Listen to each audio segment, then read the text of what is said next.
It's been an ongoing process since the catastrophic rear tire blowout that happened back in November. But we finally have a decision from our insurance. So, is she a goner or will they be able to save her? We'll find out on this episode of Roaming with Rosie.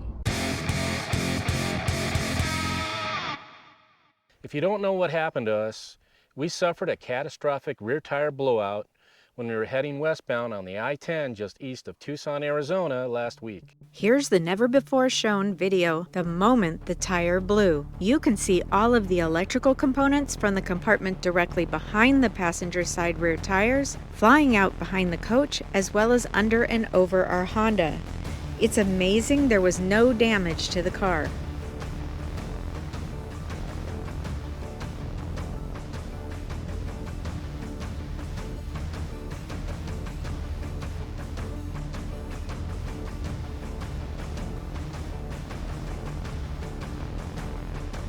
Here's a quick recap of what happened next, as we showed in the previous 2 episodes about the blowout and all the drama surrounding getting help. It's probably enough to total it, because she's old and insurance companies don't give her a whole lot of value. We were heading to Arizona for Thanksgiving. Had a rear tire blowout. Here's a bunch of electronic components, and this is all stuff that was, whatever was in there is gone because the tire blew out and sent it all over the highway. They keep wanting to send us a tire. The RV is probably totaled. But what the problem is the tire took out all the electronics that run the jacks, the slides, the side of the RV is all blown out where all the panels are busted out. And all the electronic components are gone. There's just wires hanging there. Diesel pusher motorhomes have air brakes. Air is what makes the brake system function. Without air flowing through there, the brakes will lock up and the RV will not roll. The inner liner for the wheel well was torn during the blowout and they had to remove what was hanging down. She's ready to tow. Might be her final trip.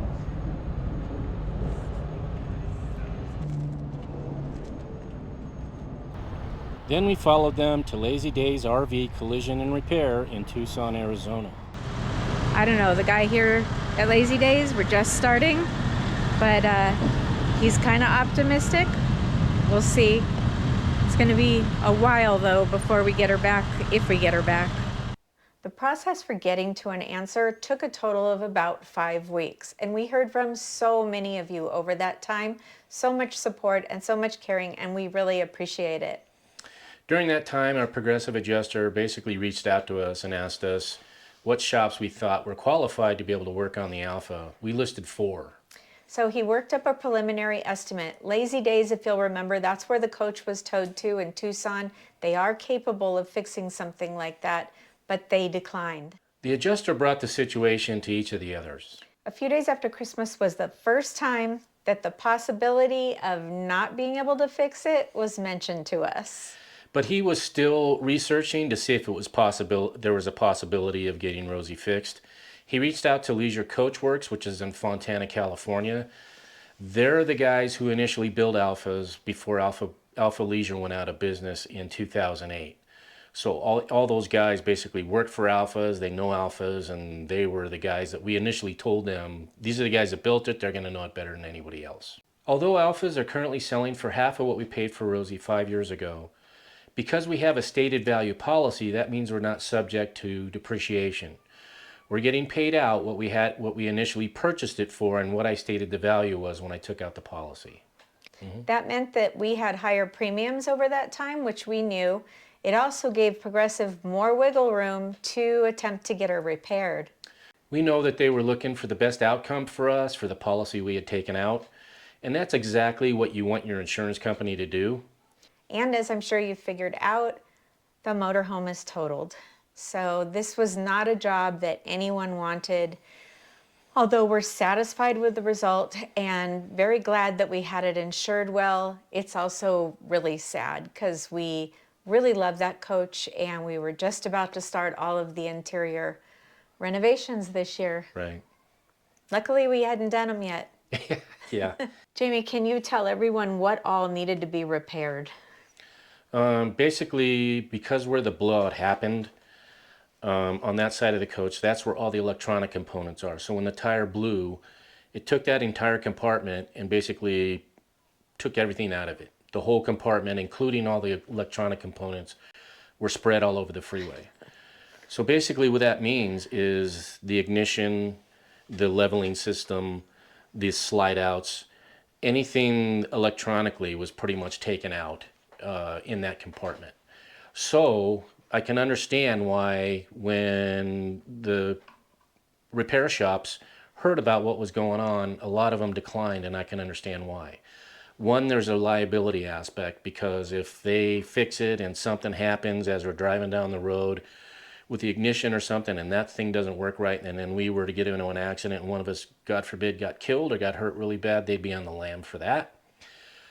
And two, if the components don't work properly anymore, like the slides don't open correctly, the leveling system doesn't rise and lower correctly, we're constantly going to be a thorn in their side going, hey, it's not working right, you know, and going back and going back and going back. So I can understand from their perspective, hey, we don't want to take on this headache, because that's basically what it was. And the other aspect was, okay, did anything get shorted out as this was transpiring? So were wires touching? And if that's the case, then it could have shorted out the entire line, and then they'd have to run a new line. So from a technician aspect, they look at it and just go, hey, that's a bunch of spaghetti, and it's probably all touched each other, and I want nothing to do with it. And I actually called Leisure Coachworks, the guys who actually built these things, and said, hey, do you guys have schematics on this? And they said, no, we never had schematics. And they basically said they would have to trace each individual wire back to what it controlled, and that would take hours upon hours upon hours. And that's why they basically said, hey, this is going to go well beyond what the coach is worth. And that's basically why they determined it to be a total. And over that time, and while Jamie was talking to the different people, this actually became the outcome that we were looking for, because we didn't want to be driving up to Alaska and all of a sudden we have a problem. Then what? Where are we going to get it fixed? How are we going to, and like, it would just be miserable. And our future travels would all have kind of that tension accompanying it. Yeah, and then you're worried because, okay, you know, where we're located, we would have to travel. If there was a problem, we'd have to travel to California every time there was an issue. And who wants to go 500 and something miles every time you have to have something fixed? You don't want to do that. Or what if it wasn't working at all and we had to figure out to tow it? I mean, that would have just been constant frustration. Yeah. So as sad as we are, obviously, we feel good about having all the insurance that we had, all of the emergency things that we had, even though they didn't go smooth, even though they didn't go how we wanted them to. We feel like we were made whole again. Definitely, which is what you want insurance and emergency plans and everything to do for you. Right, definitely. So, back to Tucson we went last week to unload basically a small apartment worth of stuff. Yeah, basically I talked to the progressive adjuster and told him, I said, hey, look, I got all kinds of upgraded equipment that I put on this RV that really has nothing to do with the way it was initially. And I started listing off all the stuff, and they said, yeah, that's not a problem. As long as you make the RV the way it was when you first bought it, we don't have a problem with you taking your stuff. So that included basically when we got there, I initially took off all the solar panels. So I'm at Lazy Days in Tucson. We are stripping Rosie of everything that we added on to her, at least all the upgrades that we spent a bunch of money on. And so he's taking the solar panels and leaving the brackets, because the brackets will leave holes in the roof. We'll just figure out how to get the solar panels down. He's gonna have to lower them down to me, and he's gonna have to protect them to take them back home.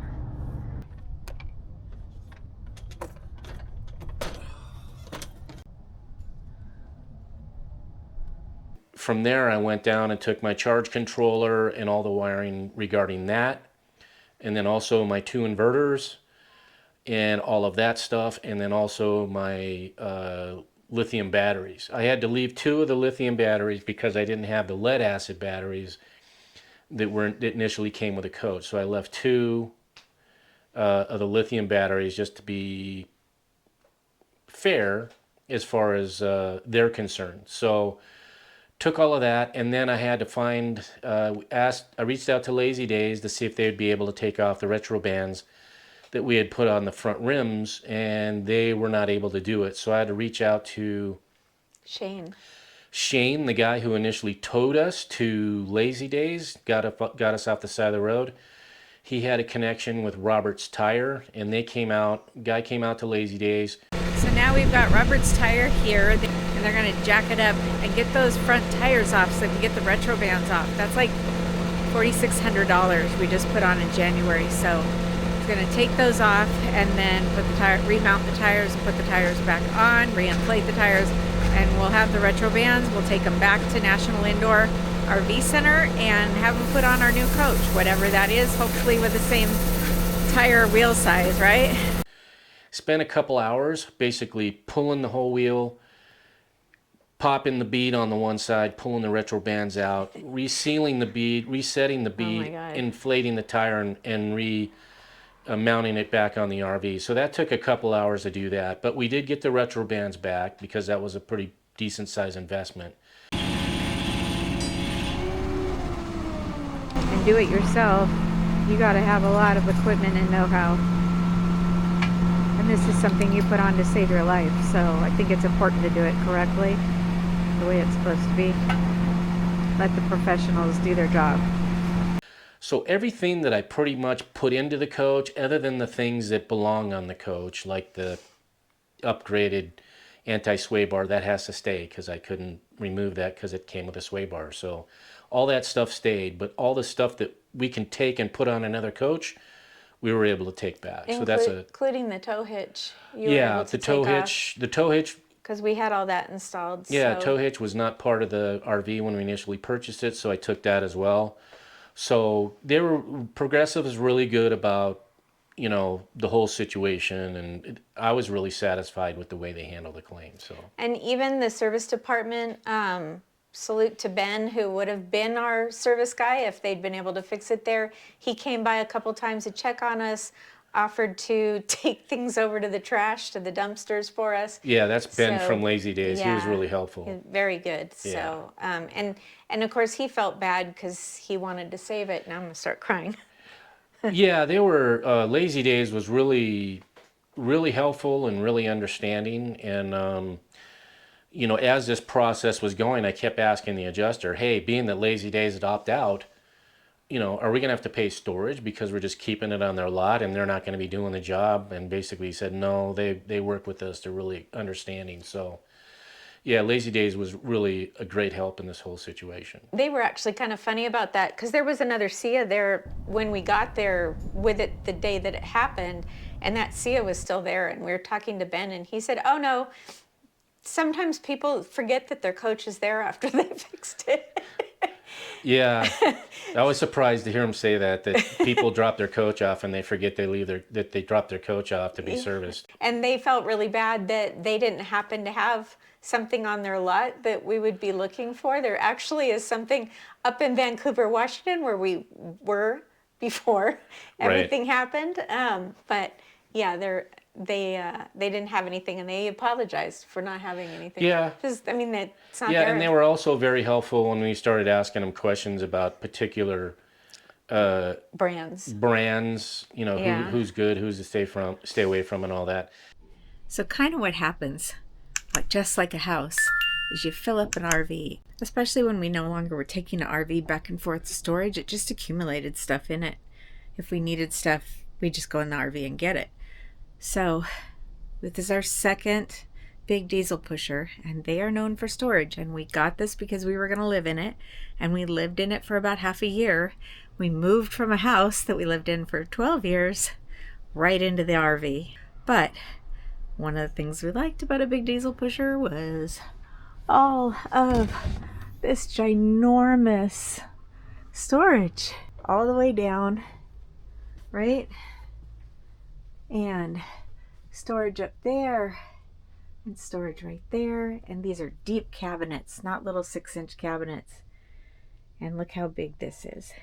So all these pull out. One drawer's a whole kitchen worth of pots and pans fit in there. Then we had this computer center. That's what it was designed for. So we had that full. This giant cabinet fit a washer dryer unit. This thing all the way back as deep as I just showed you. All these deep drawers. Like I said, these are not 6-inch drawers. I don't know if you can see this pantry, but it opens on this side, but when the slide is in, it opens here. And that goes further back than I can reach, because you can open it on both sides. And that's not all, because it's also down here. The same. Yeah. And then back here, these ones over the bed, they're super deep. And then in more storage here, if the slide would go out, but it won't. And then these drawers, very deep drawers. Again, deep cabinets. Again, deep cabinets. What do? You fill it up. Well, we actually had a lot of empty cabinets. We didn't use all of these because when you're traveling great distances and stuff, you'd be overweight, right? We'd be over a weight limit for the RV that was good for it. So we didn't have them all full. If we'd lived stationary in one place, yeah, we probably would have filled them all up. But now we're looking at RVs, maybe 36 feet. I was thinking we could do 32 feet, but I was nuts. They don't have this kind of storage. They're not diesel pushers. We're looking at gassers. They do not have the storage that this Alfa had. I don't know how we're going to go smaller. Obviously, I don't need all this crap. The main thing I'm worried about is being able to take clothes and food, because this past summer we traveled from summer in the desert to fall in the Pacific Northwest. So we needed everything from sandals to boots, coats, beach towels, like all kinds of things like that. And then food.